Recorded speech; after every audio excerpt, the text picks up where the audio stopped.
All right, we have questions for each of you, and we'll take turns answering the question. 2 minutes to respond. If you want a rebuttal, you can raise the card. So question number one, a proposal for a green hydrogen plant in Lewis County took a hit with the announcement that Fortescue was halting plans locally. What industry and sector could Lewis County focus on to support and create economic development? Sean? Yes, great question. I believe that the highest best use for that TransAlta property is power. And it was a big hit to the Centralia area, who is 2 times the poverty rate of the statewide average, that this was going to be job opportunities where we could have some good growing jobs. The infrastructure is there. The infrastructure is already built out there, and I do believe as a county commissioner that we want to encourage some type of energy creation to take place there at the TransAlta property. I think SMRs would be, nuclear would be great, and I think that the discussion is now being had because of the power usage that AI is taking up, and so you have different people like Bill Gates that are now saying that SMR, which is the cleanest and most effective energy production that you can get right now, would be something that he would entertain to be able to provide power for AI. And I think putting that out there at the TransAlta property would be great. It would help to drive our economy up. It would provide opportunity for kids to learn that technology. I think it would help be an anchor to get other types of industries to come into our area because we would have ample amount of power. And so that is an opportunity zone. That is a great location. It has all the infrastructure you need. We just need to figure out what's going to be best suited and fitted in that area, which will be power. David? Yeah, so I would believe that power is ideal for generation, but I think also power storage is also a potential option. Other opportunities could be warehousing or manufacturing. I do agree with the focus of more small businesses as to encouraging that growth more so than large-scale employers. I think that might be a potential route to go down.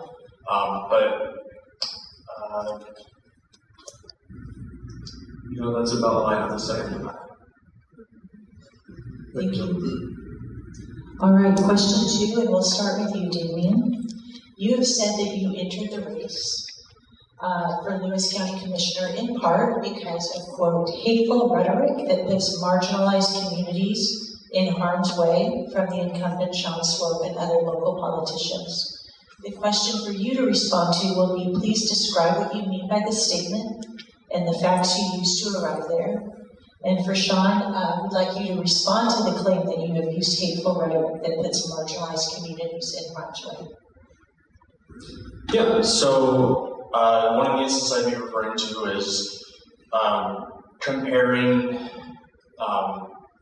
people who are transgender, comparing it to the same as identifying as a Joe. I think that is harmful. I think that it leads to incorrect conclusions about the transgender community, and also just people in other gender, sexual, or romantic minorities. I think that encouraging that kind of rhetoric and seeing that kind of rhetoric being used at the government level encourages and emboldens folks who think a little bit further down the line to act on their own beliefs. I think that comments like that have encouraged what we saw last year at Pride with the Evergreen Active Club coming to the Lewis County Pride event done at the Pine Street Plaza last year. It's not just that, it's the odd comments made when it came to the Lewis County government employees' email signatures, comparing the use of pronouns, which makes sense in the case of someone who has a more unisex name, just making it clarity. I think it makes more sense. And so using that, but also comparing that to racial identifiers, which aren't really relevant when you're corresponding with a person that you can't see. And so, yeah, that's. Thank you. When it comes to the comments that I made when I'm not going to defend it, I did apologize at the moment that probably wasn't the best use of my words and made a publicly apology about that. That taught me a big responsibility that we have as people, especially in positions like this, that every word matters and make your words matter.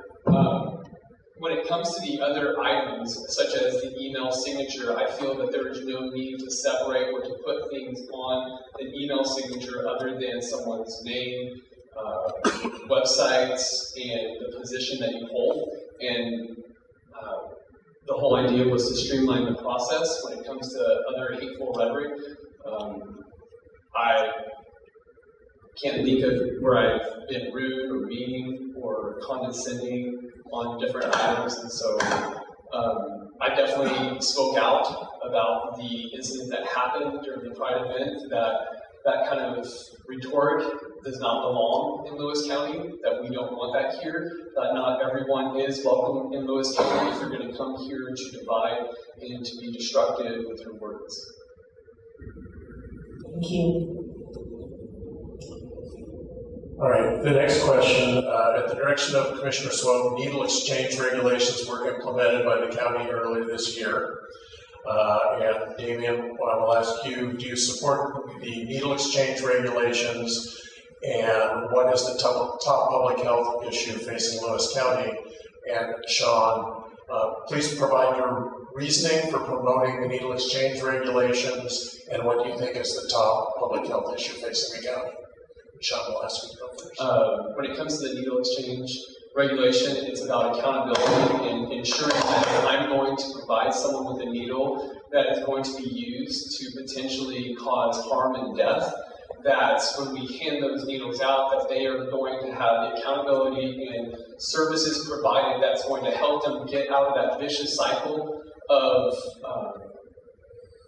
being an addict.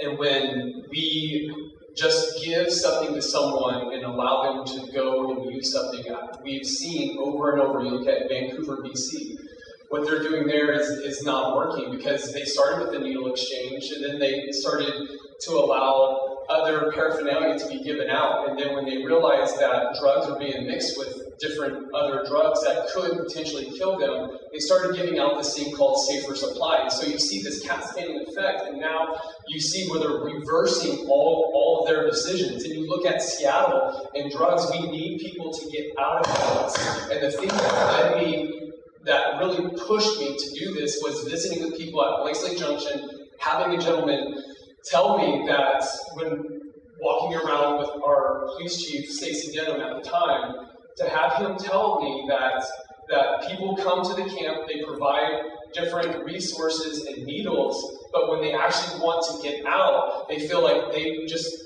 pass them off to the next person. He feels like it was just this vicious circle to where they were stuck. And so I want to provide tools that are going to allow people to get out of their situation and to be successful in breaking that bondage of addiction.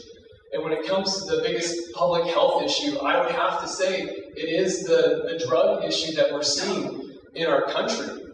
You're seeing record high overdose deaths, and it's only getting worse and worse. Now you have Trank coming into our community that's being laced with fentanyl that's only going to put people in harm's way. Thank you.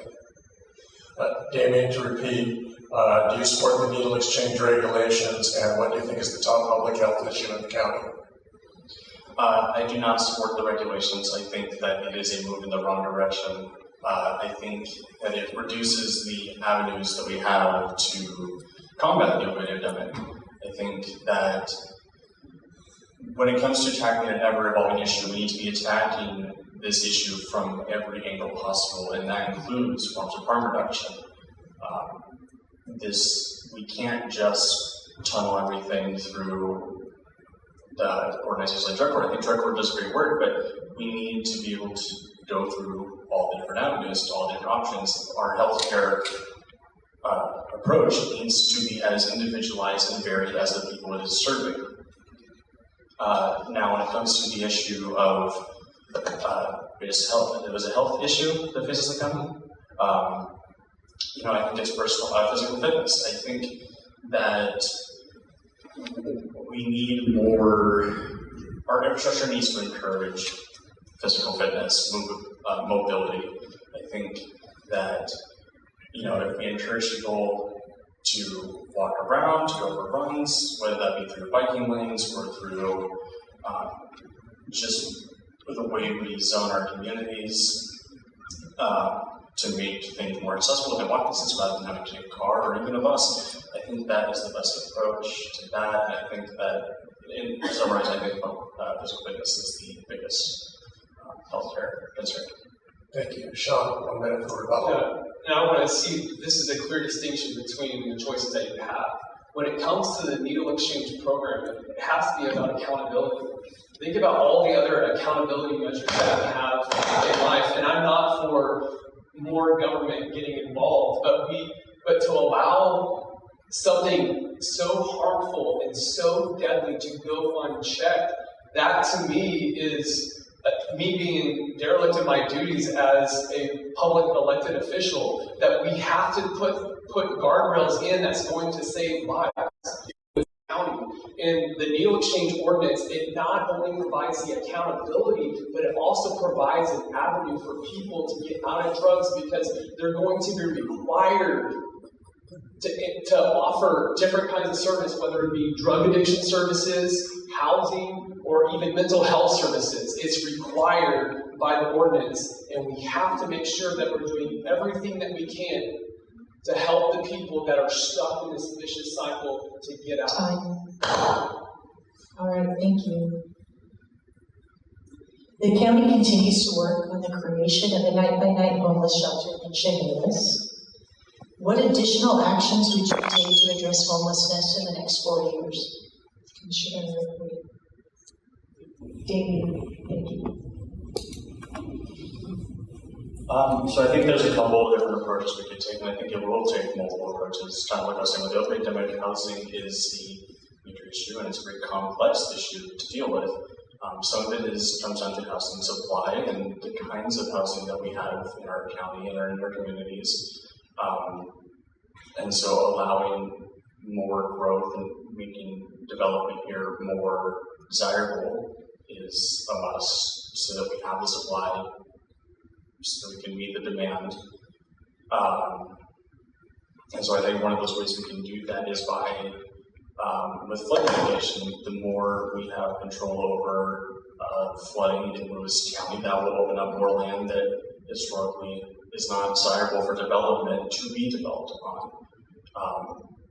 I also think that bringing in more jobs to encourage people to move down here will encourage developers to develop down here to create that housing supply. And along with the jobs, that creates economic opportunities for people who are unemployed right now and can't afford housing to be able to afford that housing. Thank you. Sean? An interesting statistic that was just released a few weeks ago. $150,000 is being spent on a homeless person to get out of homelessness. The issue isn't the money. The money's there. The money is being spent. We're spending hundreds of millions of dollars to address homelessness, but for some reason it's not working.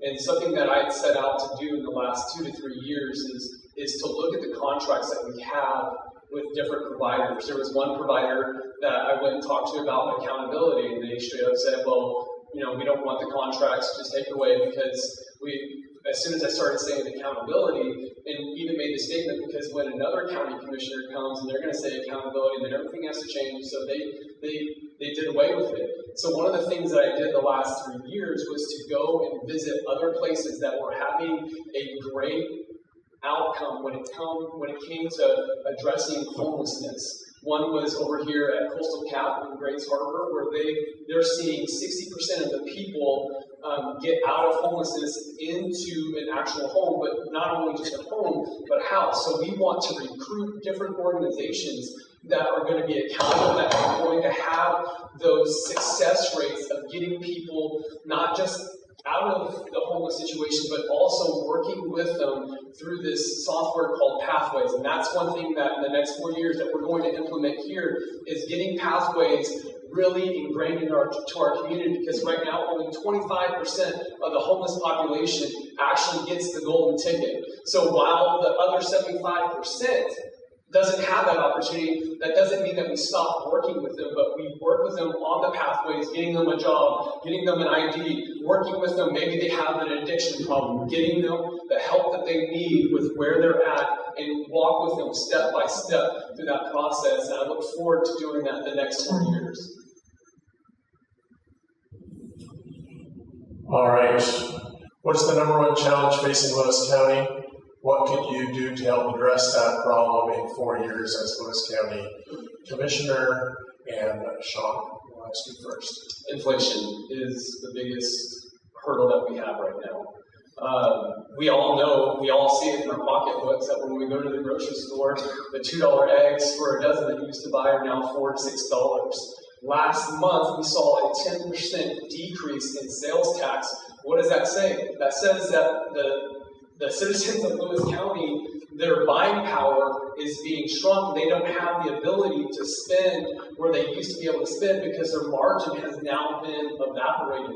That's where we have to get better wage jobs recruited into our area to be able to provide that. And a lot of this inflation issues that we're seeing is coming from the Democratic Party and bad regulations starting all the way up to the White House, and where the Inflation Reduction Act only added more inflation.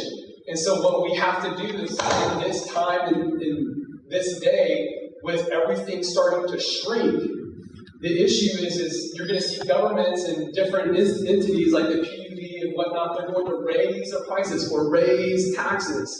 But like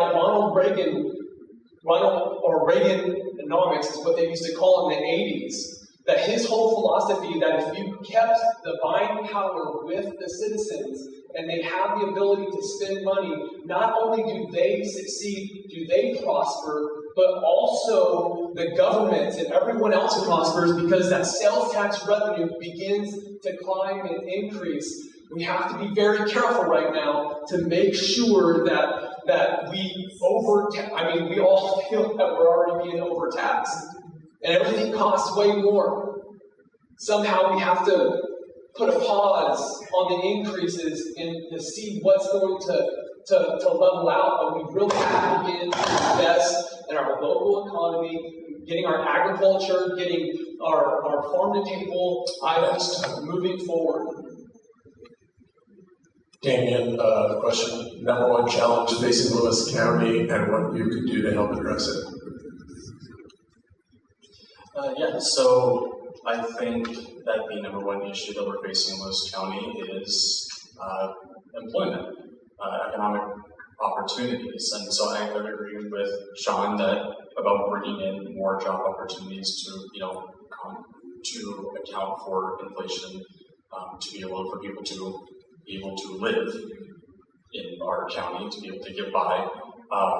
And so I think ways we can do that is by bringing in jobs, encouraging growth in small businesses, especially in our smaller communities, diversifying our economy,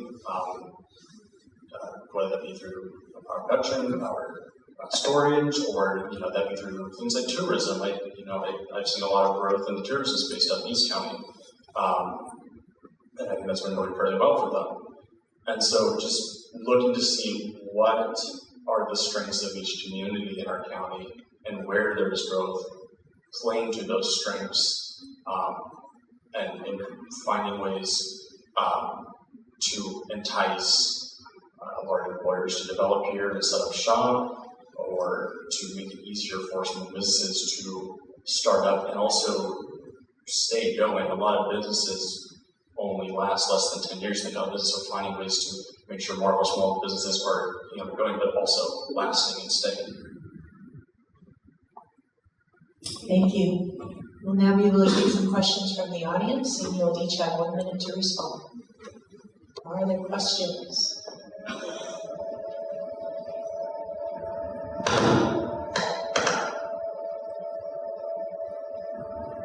Alright, so this is a question for both of you.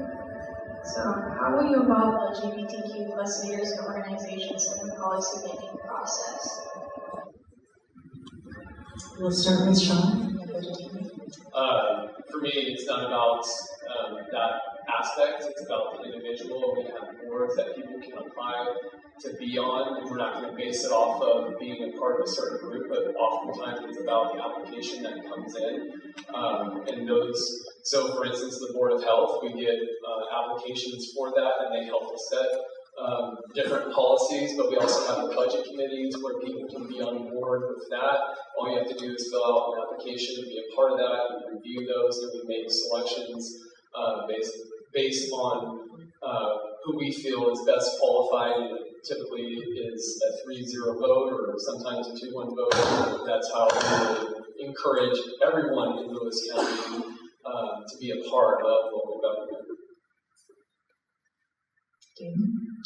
Yeah, so I can't think of a reason why there would be policy that would affect the career community, but if there was, I would hope that our policymakers, including myself, would be going to leaders in those communities and bringing them to the table to have the conversation, to have an informed perspective when forming a policy. But I'd also say that one of the best ways to do that is make sure that these meetings where these policies are being created are very accessible and very transparent. I think that more of our meetings at the county government need to be live streamed and be able to call into. I think that we should look into changing the time of a lot of these things because they're at the time when many people are at work.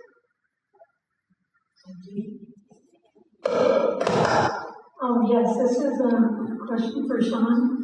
I'm wondering, you're known for wanting book rating, and why do you think that the county should be involved in that? Shouldn't it be the job of the parents?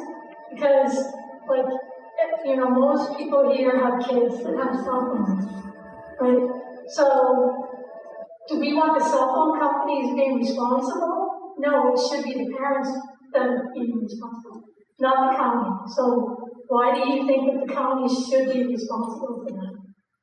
For $2 million that we give the county as a junior taxing district, we give to Timberland Regional Library. When it comes to, maybe the book rating system isn't a good idea, and I even back off on that, more to do with making sure that the books that are inappropriate for minors, if you look at psychologists, they call this thing called the brain map, that any minor, before they hit puberty, that they look at some sexual image creates trauma inside of the brain. And so there's books, my kids go to the library, and I want to allow my kids just to go find a book, but I don't want them to pull off the shelf is a book that's got pictures of people having sexual relationships some way or another. And so just creating a policy or just getting the library to agree to a policy to either put it out of reach of a 4 or 5-year-old or putting it in a different section. I just think it as a parent and as a taxpayer, I think that's easy for us to make that concession. And the county commissioners can at any moment take a vote to remove ourselves from the library system. So I'm of the belief that it is not the business of the county to be deciding what can and cannot be in our public libraries or where it can be put in our public libraries. I believe that it should be up to the libraries. That is the whole job of the librarian, is to decide what is in the library, where it's in the library. And it just makes sense to me to defer to those who are qualified for the job to be able to do their job unrestricted. We're not doing rebuttals during the Q&A period. I got the last question back there because we're doing the In terms of discussion of housing availability and in defense of agriculture and forestry, I would suggest you strive to do in-building in the 5-acre residential lots. In-building means more than one house could be built on those 5-acre lots. It also has the advantage if you cluster home building, it will make it less expensive to provide from working towards being a PUD commissioner. It's more efficient for the PUD to. If you have a question, if you can get your question. What's your position on working to develop in-building in those 5-acre rural lots? All right, we'll start with Dean. So I'm not too familiar with the topic, but based on what you said, I'd be very open to that, and I'd be happy to, if I was elected commissioner, to have those conversations to see, if that's the best move, then I'd be more than happy to take that approach. Thank you. Sean? 100% agree, and I know that our legislators, like Senator Braun, is working on items like that to be able to even have under law. We have this one thing called the UGA that restricts and suffocates items like that from taking place, that we have to have it within city limits or planned out within the UGA, but then once you get outside of the UGA, you have to do different types of planning for that. But I definitely agree that we want our urban areas that have the highest density that it can afford and to have that infrastructure put in. And that's something that I'm excited about for a project that we're doing here on Reynolds Road that's going to open up opportunities with exactly what you're saying, because we're going to have infrastructure put down Reynolds Road, and it's going to open up Blair Hill, and you'll already start to see where there's already land that's coming on the market for that, and we do want and encourage that kind of growth. But that has to be worked out with not just the city, but the county, and making sure that the planning department is on board and that we have the infrastructure that we need to be able to do that. Thank you. I think we have time for 2 additional questions. Hi, I just wanted to ask a question. After the last term that you had, Sean, as well as just, the political climate as a whole, I feel like there's a huge issue with politicians making promises that they can't keep or getting into areas that are outside of the scope. Can you please each address your understanding of the limitations of the role of what a county commissioner can do and has the authority to enact within our community? Can you explain your question a little bit better to understand where I've gone outside? I'm not sure I understand your question entirely. What is the role and responsibility that we are giving you when we elect you as a leader? What are the goals?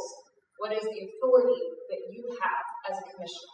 Public safety, infrastructure, protecting our constitutional rights, managing the budgets, which I would love to say when we had another commissioner up here a few moments ago talk about the budget that she did not pass, that she voted to go against. When you really drill down to the issues of that budget, it was literally to defund aspects of the sheriff's department. There was no other area that she was going after. And so one major piece of one major item that I focus on is definitely public safety. The other is housing in our public health system. Those are areas that I focus on, and I believe that by and large we're doing a good job in moving our county forward and partnering with different jurisdictions.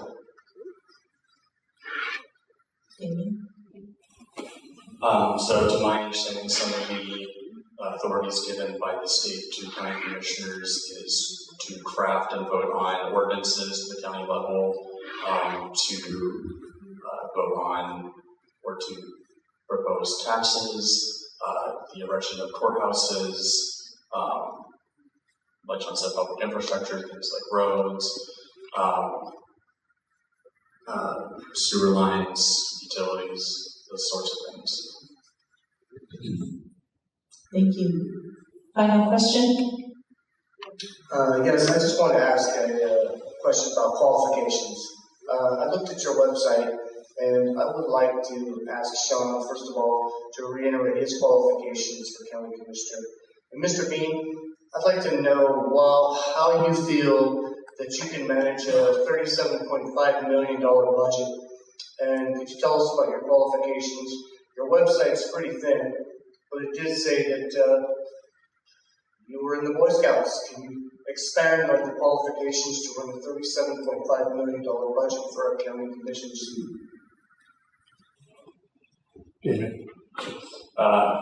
So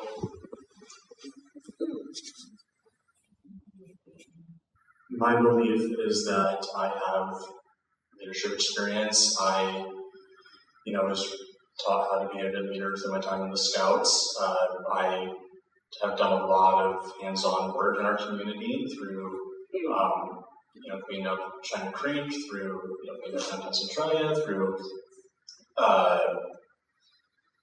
working with unhoused individuals in our community. I even have volunteered my time with the work of Centralia School District at Camp Sispis.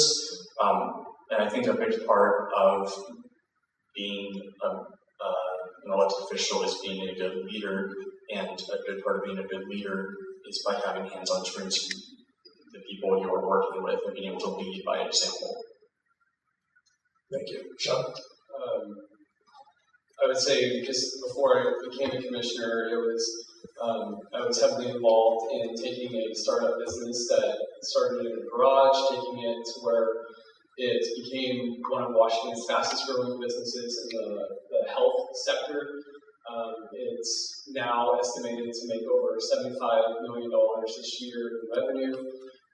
We have small businesses that my wife and I work on, that she has, and that I have with different family members. And so working in the business community and knowing how to grow a business and then how to manage employees, and just let's say the last 4 years have also taught me a lot in understanding all the roles that a county commissioner plays, and understanding the importance of knowing every aspect of your county government and putting in hard work each and every day, ensuring that you're giving your very best to enhance the lives of the people that you're serving. Thank you. We'd like to thank both of you for being here this evening, and thank all of our audience members.